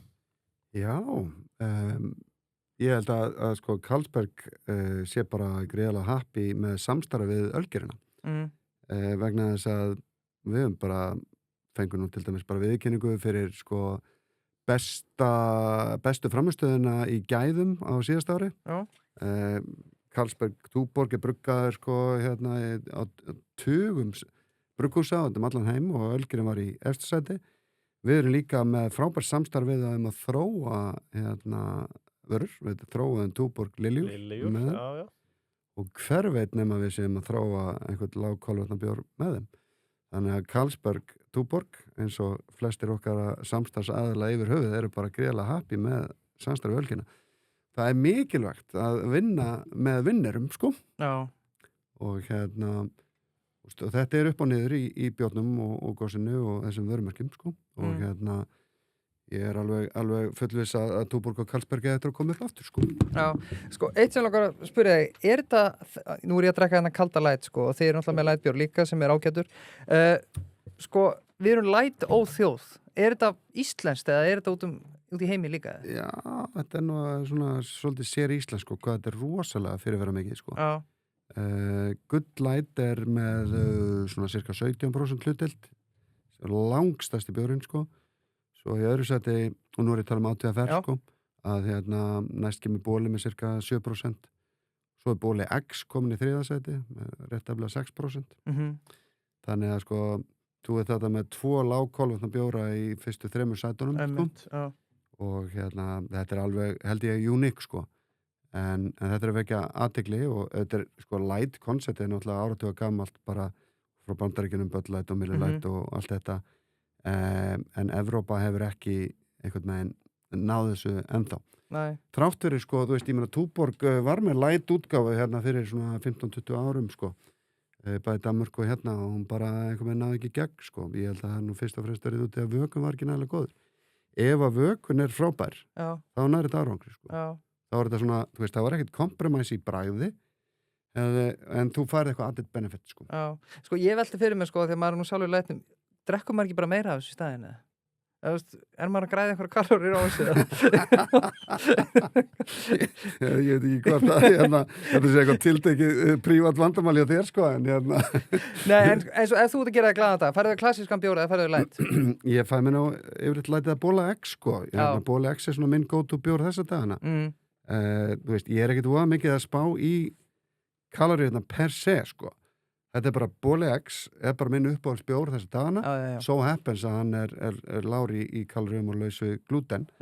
Mér líður betur með að drekka svona með smá feel-good elementi, sko. Þetta er alveg eins og með Collab. Þér líður alveg vel með að vera að drekka það, skilur, þetta er koffendrykkur, skilur, en þú fær kollagenu líka, sko.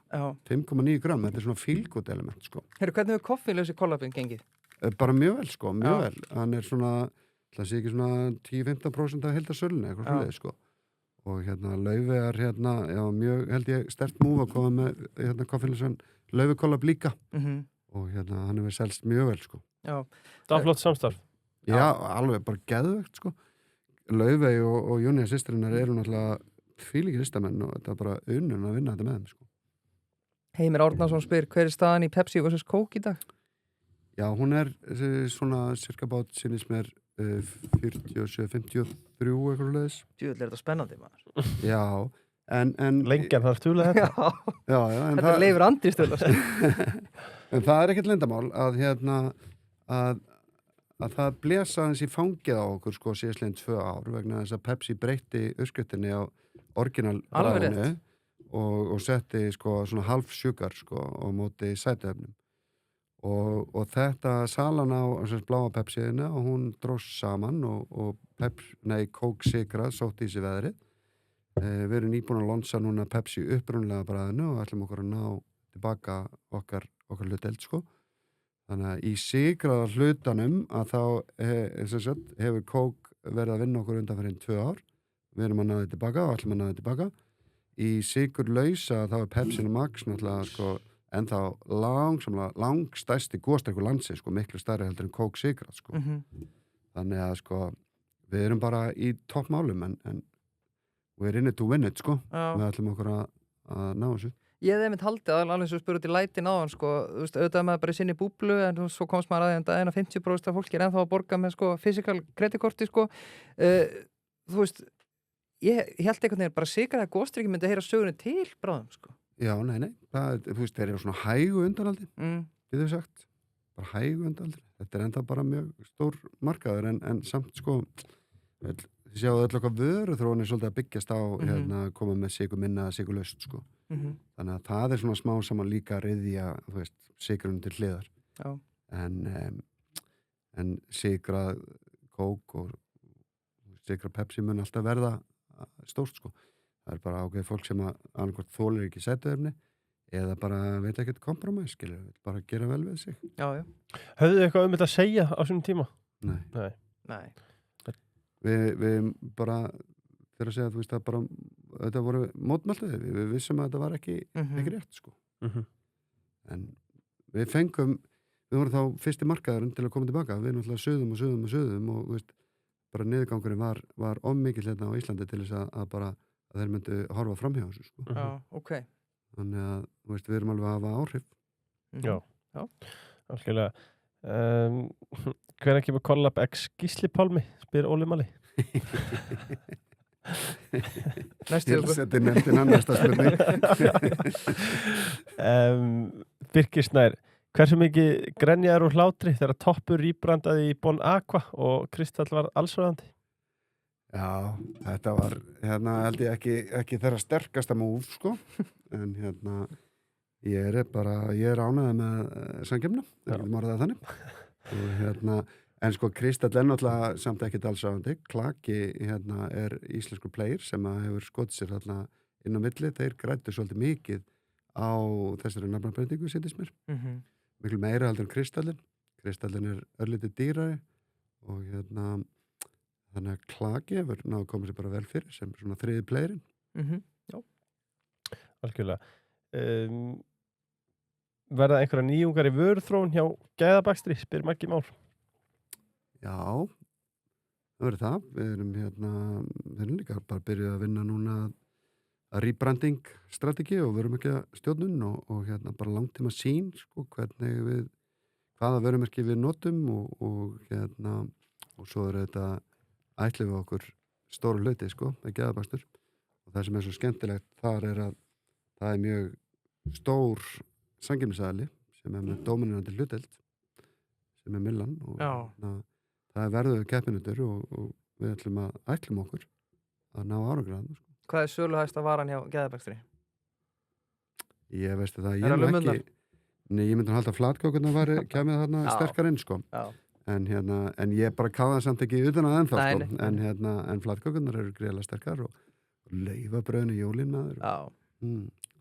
Kleinurnar. Koma nokkra tengdar Collab, mikill áhugi þar á. Maggi Már spyr aftur, af hverju mun ganga að selja Collab í Austurríki að þau ekki í Þýskalandi? Já, sko, ég er ekki með gott svar við því nema bara að þýski markaðurinn er mjög hann er innbyrðið stórlega ólíkur, sko. Já. Og er með mjög mörg, sko, markasvæði og ólíka demografi meðan að Austurríki virðist vera svona aðeins einsleitari markaður. Þjóðverjar kannski er ég að stereotýpa þetta eitthvað en þeir eru svolítið saman saumaður, skilur og ekki nýjungagjarnir. Nei. Austurríkismenn er eins og segi verið að störa með svona einsleitari demografíu þannig að þetta sé svona einsleitari markaður og við erum strax í nationwide, sko, dreifingum meðan við vorum bara að fókusera þarna ákveðin pocket þarna í norðurhlutanum, sko, sem test, sko, sem við heldum að því svona áleitlega markaður. Næmi Þjóðverja er meira heldur en Austurríkismanna líka verið störa. Nú er þetta tala eins og ég viti allt en þetta er þetta, ég er að tala með einhverju tilfinningu líka, sko. Áhugavert. Góð spurning. Já, Tómas Kristins spyr, af hverju Collab ekki að segja markaði í Ameríku? Já, það er auðvitað fyrst og fremst, sko, limited resources sem er að halda aftar á okkur þar. Þú ert ekki að fara inn á þennan markað, skilur með vinstri en þetta er vissulega mjög áhugaverður markaður, vissulega, sko. En flókin eru margir markaður í raun og veru þarna í einum og en við erum að skoða online markaðin aðeins þar og spurningum kannski fara með aðeins öðrum hætti inn í Bandaríkinn heldur en við hefum gert DTC, meina.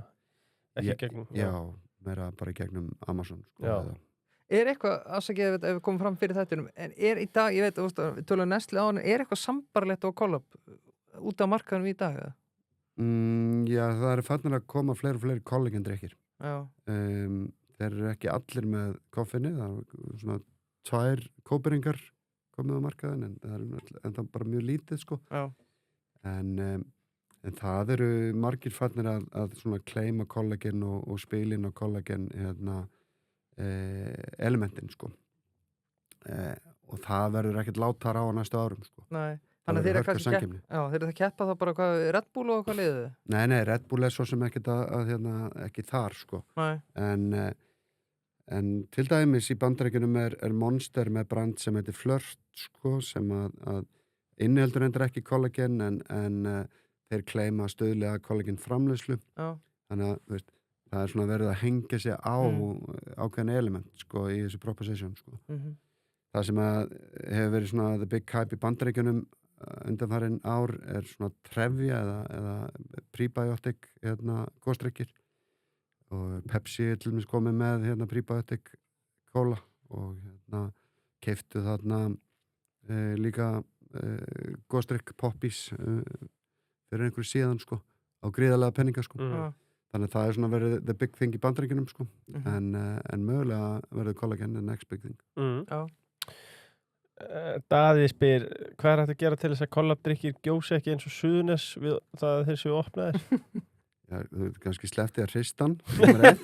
Daði hætt að hrista drykkin. Nei, ég ætla ekki að gera lítið úr þessu vegna þess að þetta var miklu meira vandamálur endar í upphafi að við ákveðið hitastig og hristing reyndar líka að þá voru þeir að gjósa og svona 12-15 gráður virðist vera eitthvað með erfitt hitastig og en við erum búin að ná miklu betri tökum á þessu og þetta er miklu minna vandamál heldur en var en við ákveðnar aðstæður hitastig og hristinga þá gerist þetta stundum sko. Já Frumir ég auðvitað Erum með okkur? Já, núna er þetta bóka í skoðun á núna, þó þessi gaman að koma að mæta í biðröðina, þá er líka alveg næst að bara lappa beint inn sko. Já, fríkalega gott og svo þetta David Jones Supersúr ananas döldar þær eru góðar Namina. Já, þær eru góðar og sútaði pókamenn sannarlega Andri þetta vel klæddur eins og alltaf já, eins og alltaf en við erum komnir að óðni degi viltu aldrei hætta að selja Crystal Plus koffindrykkin? Takk hann ánægði með já, takk fyrir það ég ætla mér ekki að gera það allavega sko. Nei. Og ég held að þetta sé spennandi vinkill og og mögulega nýjungar þarna líka inn í framtíðina til Crystal Plus vörumerkinu. Já. Er Collab stærra tækifæri en fólk áttar sig á? Já. Það myndi ég segja. Og enn og aftur þetta er long game sko. En ég held að þetta ásamt sko þessum hæfileika ölgerina til þess að vera að þróa og hanna koncept og vörur og framleiða það hér á Íslandi sé í raun og veru sko algjörlega vanmetið tækifæri sko. En þið náttúrulega eruð ekki naív samt í hugsunni þið á einhvern tímann verður kannski þurft að klippa okkur strenga eða eitthvað eruð með eitthvað execution plan með það hvenær þið ætla hvað þið gefið svo langan tíma? Já við eins og ég segðu ákvörðunum var að setja milljarða eftir þessu verkefni og það er ennþá planið, það er óbreytt ákvörðun næstu mánuður og ár fari að finna samstagsaðala nú ég veit ekki hvernig ytri aðstæða verði í heiminum, þú veist hvort það sé aðstæða til þess að fá erlendan aðalega ekki skilur það var bara komið ljós en við finnum fyrir miklum áhuga og þetta verður eitt af mínum verkefnum sko ég kom ekki fram í uppæða þá náttúrulega að þáttur að vera að fara nú fórstjórastólunum en þá er ég áfram 100% committed sko að vinna að framgangi í beru og ölgerinu sko.